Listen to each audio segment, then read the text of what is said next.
안녕하세요. 4주차 수업 시작하겠습니다. 아동생활지도 과목이고요. 아동생활지도는 교사가 되었을 때 유아의 일과내에서 지도할 수 있는 부분, 그리고 또 집중적인 전략이 필요한 부분, 모든 것을 아우르는 그런 개념으로 이해될 수 있고, 또 여기에서 중요한 거는 긍정적인 생활 지도를 하기 위한 교사의 관점이 중요하다라는 것을 계속 이어서 하고 있습니다. 그래서 긍정적인 생활 지도를 할 때에는 교사가 유아가 자율적인 의사결정과 또 문제 상황을 잘 해결할 수 있는 자기 조절력을 향상할 수 있는 그 바탕으로 생활 지도를 해야 된다는 것을 강조하고 있고요. 또 우리가 유아의 행동을 이 행동은 정말 좀 다루기 어려운 행동이다라고 의식되거나 판단될 때, 혹시 내가 내 감정에 휩싸여서 이것이 유아의 발달적 특성에 따라서 일어나는 또 자연스러운 모습은 아닌지 한 번쯤 생각할 수 있기 위해서 유아의 발달적 특징 중에서 인지적 특성과 사회적 특징을 알아보았습니다. 그리고 우리가 환경 구성을 할 때 유아의 문제 행동이 일어났을 때 전략을 세워서 개입하는 것도 중요하지만 평소에도 비문제 행동을, 그러니까 문제 행동을 예방하는 차원에서 높은 질의 환경 구성은 이렇게 할 수 있다라는 것까지 우리가 다루어 보았습니다. 자, 그러면은 우리 5주차에서는 감정 다루기를 통한 긍정적인 의사소통 이렇게 해서 재미있는 챕터가 나왔어요. 감정 다루기. 와, 감정을 다루어야 되네요. 그런데 첫 번째로 무엇을 다루어야 되는지 뭐가 나옵니까? 유아일까요? 첫 번째로 나온 게 뭐죠? 네, 교사의 감정 다루기. 교사의 감정 다루기가 맨 처음에 나왔고요. 그럼 두 번째는 뭘까요? 네, 맞습니다. 유아의 감정 다루기 나왔습니다. 세 번째는 긍정적 관계 형성을 위해서 교사가 어떤 언어적 환경을 조성해야 되는가 이렇게 나오네요. 재미있을 것 같아요. 여러분 우리가 챕터 1에서 우리가 생활지도의 목표를 살펴보았을 때 우리 다시 한번 살펴볼까요? 교재를 살펴보자면 교재 몇 페이지에 나왔냐면 생활지도의 목표는 음, 목표에서 유아와 교사의 긍정적인 관계가 중요하다라는 부분이 있었습니다. 29페이지에서도 긍정적 훈육, 긍정적 생활지도 계속 나오고요. 유아 행동에 대해서 발달 수준에 적합한 문제인지 또는 내가 어떻게 인식하고 있는지 알아야 됩니다. 네. 챕터 2에서 나왔나요? 챕터 2에서 42페이지부터 나오고요. 교사와 유아의 관계를 생각을 해야 된다. 그러면 유아가 어떤 부정적인 다루기 힘든 상황에서 행동을 나타내었을 때 교사가 어, 유아와 교사의 관계를 생각을 하고 생활 지도를 해야 된다는 부분을 챕터 2에서 다루었네요. 자, 그럼 이제 5장에서는 교사와 유아의 부정적 감정을 적절히 다루는 방법과 또 유아와 교사 간의 긍정적인 관계 형성을 위한 의사소통 방법에 대해서 다룹니다. 우선 생활 지도에 있어서 교사와 유아의 감정을 어떻게 다루고 적절한 대처 방법은 무엇인지에 대해서 알아야 유아의 감정을 코칭할 수 있겠지요. 그리고 유아와의 관계 형성에서 부정적인 언어적 환경과 긍정적인 언어적 환경의 특징과 그 내용에 대해서 알아보고 유아와의 대화를 촉진하는 그 교사의 태도와 구체적인 대화 방법에 대해서 학습할 수 있습니다. 자, 모든 직업을 수행하는 데 있어서 직업 특성에 따른 어떤 슬픔과 어려움과 기쁨이 있지만 유아교육 현장에서 교사가 되어서 유아를 가르치는 데에는 감정적 소모가 클까요? 작을까요? 네, 큽니다. 그리고 그래서 교사를 감정노동사라고 부르기도 하지요. 유치원하고 어린이집 교사는 유아 발달 특성이 발달적으로 미분화되어 있는 시기에 있는 유아들을 대하기 때문에 교수자, 가르치는 사람, 그리고 또 보호자의 역할도 하게 되고 또 오랜 시간 기간에 머물기 때문에 양육자의 역할도 하게 됩니다.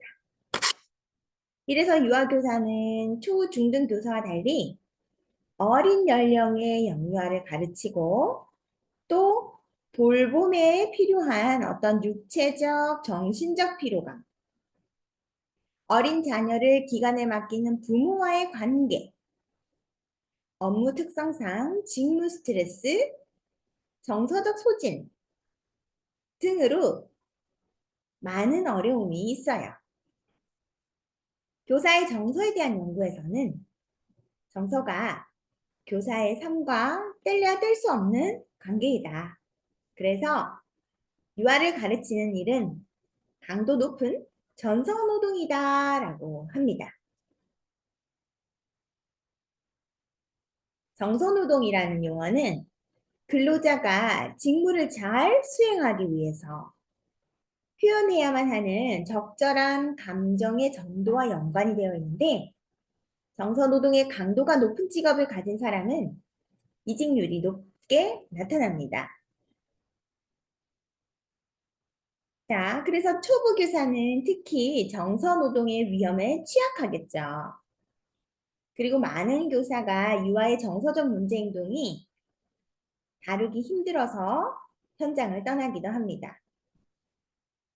유아교사는 개인적 문제로 인해서 감정의 변화를 경험하기도 하고 교실 내 유아와의 상호작용에서 스트레스를 경험하기도 하고 또 교사의 감정 변화를 가져오는 일상적인 사건을 겪기도 하는데요. 유아교사는 유아들과 보내는 일과 시간에 발생하는 계획하지 않았던 일들과 최악의 상황에서도 재빨리 대처해야 합니다. 그래서 교실에서 자신의 감정을 적절히 조절하고 통제할 수 있다는 것은 효과적이고 성공적인 교사 역할 수행에 있어서 중요한 요소입니다.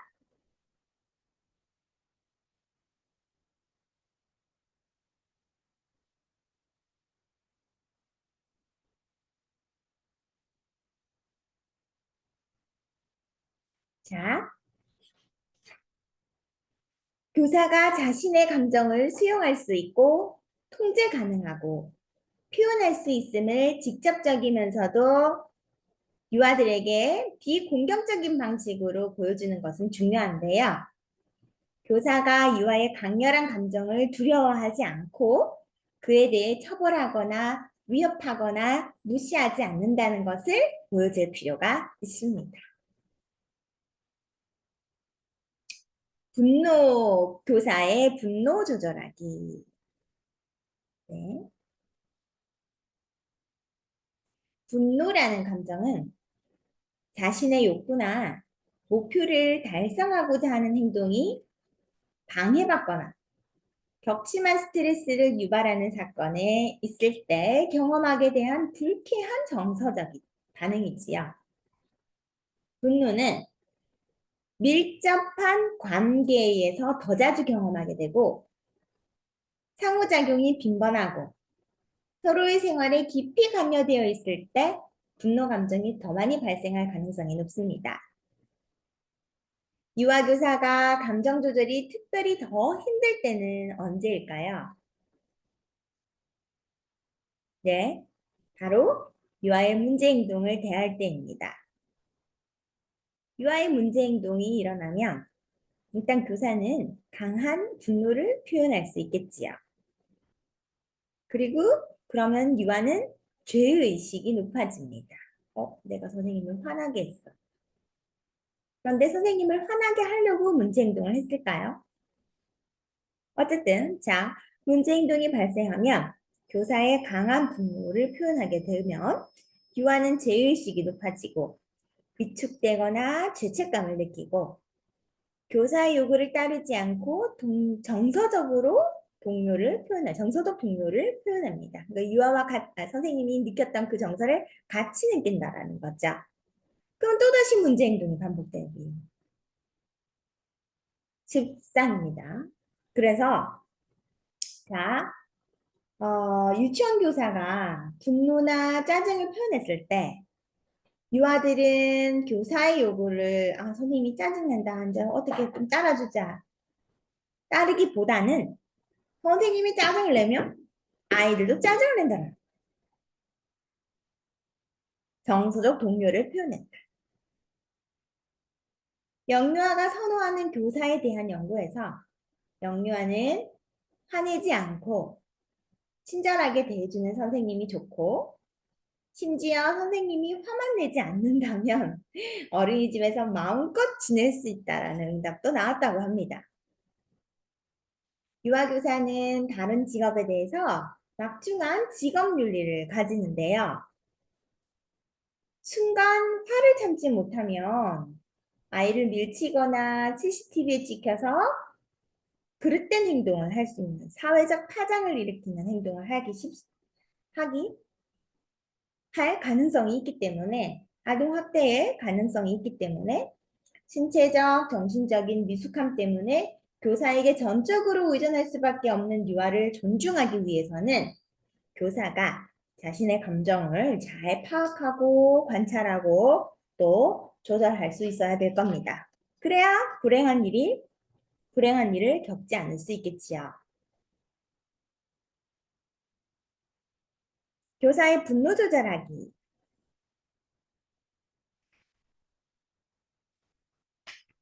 첫 번째, 교사 자신을 이해하기입니다.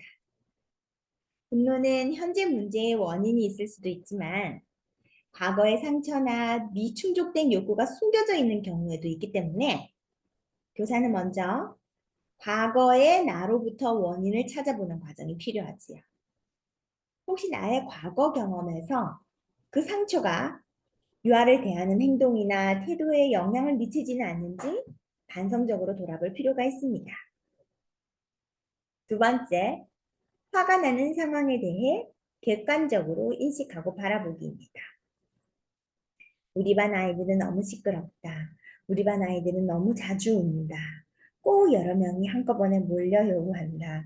놀잇감을 공유하지 못해 갈등이 자주 생긴다. 라고 하는 등의 문제 행동이라고 여겨지는 행동 중에서 영유아의 발달을 고려하면 지극히 정상적인 행동, 그리고 행동의 결과로만 파악해서 예민하게 반응할 수도 있다. 그래서 이 화가 나는 상황에 대해서 앞에서 우리가 또 이렇게 살펴봤던 유아의 인지적, 사회적 정서 발달에서 당연히 일어날 수 있는 행동은 아닌지 객관적으로 인식하고 바라봐야 한다는 겁니다. 세 번째, 교사의 감정 조절을 돕고 자제력을 기르는 실질적인 방법을 사용하는 건데요. 마음속으로 10가지 세기. 한번 해볼까요? 시작. 마음속으로 10가지 세기입니다. 시작.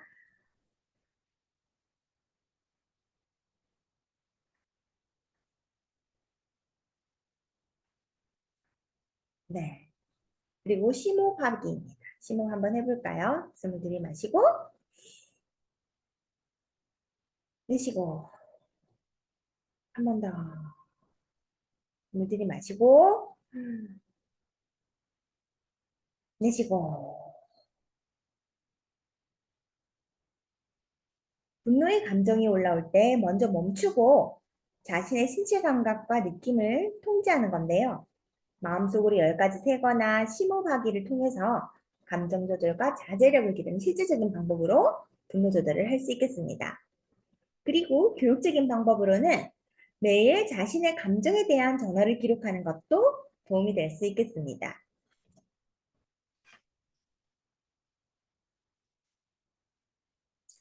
적당한 스트레스는 몸과 마음에 활력을 주고요. 업무 수행 능력을 증진시킵니다.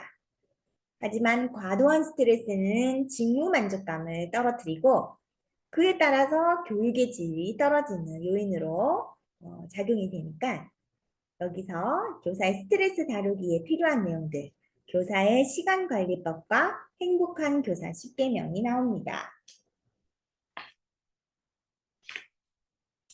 먼저, 음, 먼저 페이지 114페이지를 보시고 114페이지를 보시고 스트레스 자가 진단 체크리스트를 한번 해보겠습니다.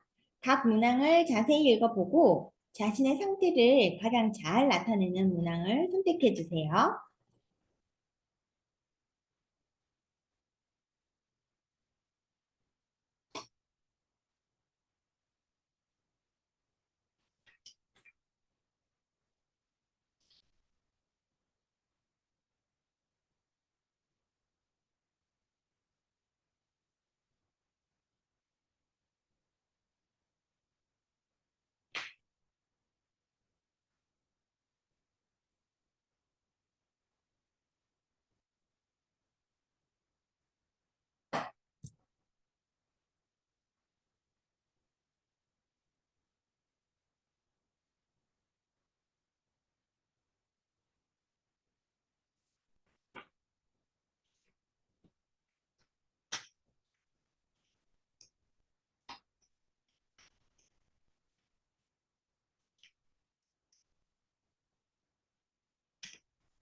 자, 스트레스를 한번 측정해 보셨나요? 어느 정도 내가 받고 있는지 스트레스 수준을 알아보는 문항들이 있었고요. 스트레스 관리를 위해서는 스트레스를 안 받을 수가 없기 때문에 잘 관리하는 것이 필요한데 그 스트레스를 관리하기 위해서는 교사 스스로 있는 그대로 상황을 수용을 하고 자신이 해결 가능한 일과 할 수 없는 일을 구분할 수 있어야 됩니다. 그리고 하지 못했던 일에 대한 아쉬움이 있더라도 해결하지 못하는 일에 에너지를 쏟으며 스트레스 받지 말고 마음을 다스리는 연습이 필요하지요. 혼자 해결할 수 없는 일을 끌어안고 스트레스 받기보다는 다른 교사들에게 도움을 요청하기도 하고 또 그 다음에 그 도움에 보답하기 위해서 지원을 해준다면 스트레스 상황에서 자유로워질 수 있습니다. 자, 그럼 여기 교사의 시간관리법에서 해야 할 일과 그 일을 하기 위해 필요한 시간을 적어보세요 라고 되어 있는데 여러분 지금 한번 적어보겠습니다. 해야 할 일과 그 일을 하기 위해 필요한 시간을 적어보세요.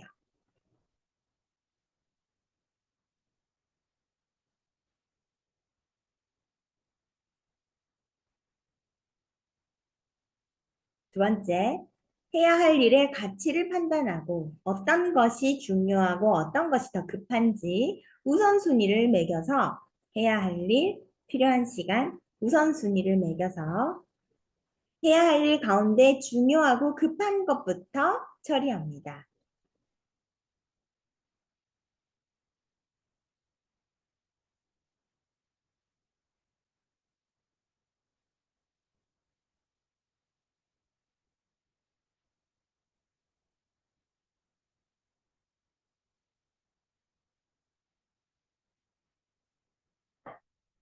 그리고 시간관리법에 시간을 효과적으로 사용할 수 있는 방법을 찾아서 적용해 볼 수 있겠지요. 동시에 할 수 있는 일을 찾고, 영리와 부모와 함께 할 수 있는 일을 찾고, 동료 교사와 업무 분담하기, 다른 교사의 지원을 받아 할 수 있는 일을 함께 진행하기 등의 방법으로 교사의 시간관리법이 나와 있었습니다. 그리고 행복한 교사 10개명 나오는데요. 시간 관리를 효율적으로 하는 것도 스트레스 관리에 매우 중요하지요. 그리고 교사가 행복해야 유아가 행복할 수 있다라는 생각을 가지고 적극적으로 스트레스 관리를 해야 할 필요가 있습니다. 행복한 교사가 되기 위한 10계명을 숙지하고 교사의 행복을 먼저 돌봄으로써 유아를 더 행복한 마음으로 가르칠 수 있겠습니다. 자, 그럼 행복한 교사 10계명 1부터 10까지 함께 외쳐보겠습니다. 1. 잘했습니다. 교재는 116페이지고요. 여기 PPT 화면을 보시고 읽으셔도 돼요. 다시 한번 해볼까요? 행복한 교사 10계명 1.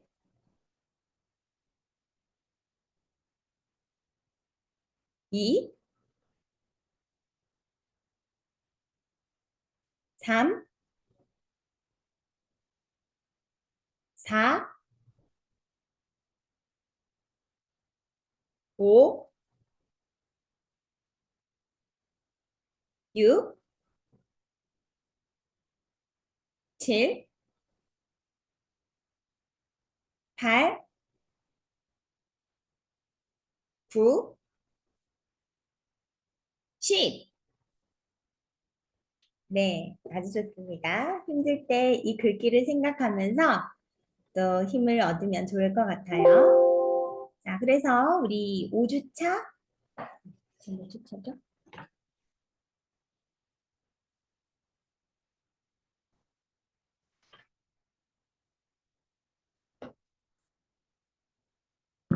4주차네요, 4주차.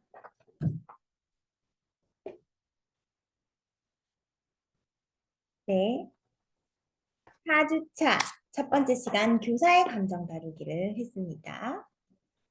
리뷰 한번 해볼까요?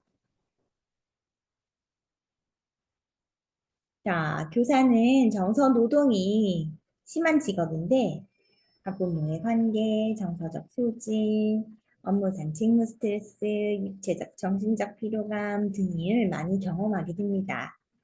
그래서 특히나 유아의 문제 행동이 일어나면 교사가 분노가 나타나기도 하는데 이거를 만약에 조절하지 못하고 그대로 강하게 표현을 하게 되면 유아들에게 선생님이 화가 났으니까 선생님이 원하는 행동을 해야지가 아니라 유아는 죄의식이 높아지고 위축되고 죄책감을 느끼게 되는 거죠.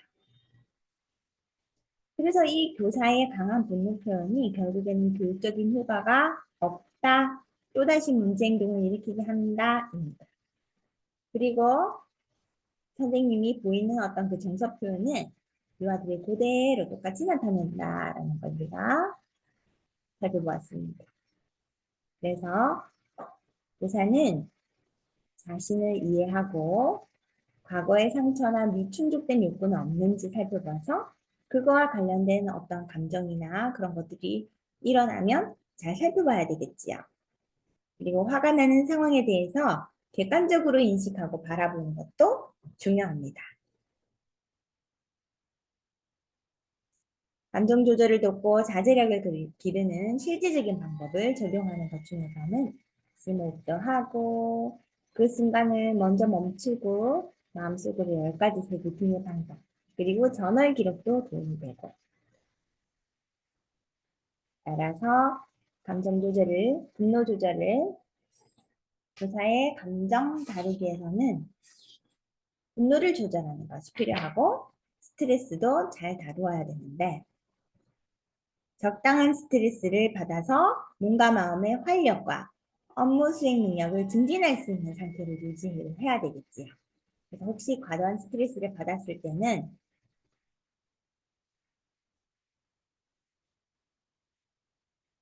자기가 좋아하는 것을 찾아서 스트레스를 조절하거나 행복한 교사 10계명을 통해서 자신의 감정을 조절하는 것이 필요하다는 것까지 살펴보았습니다.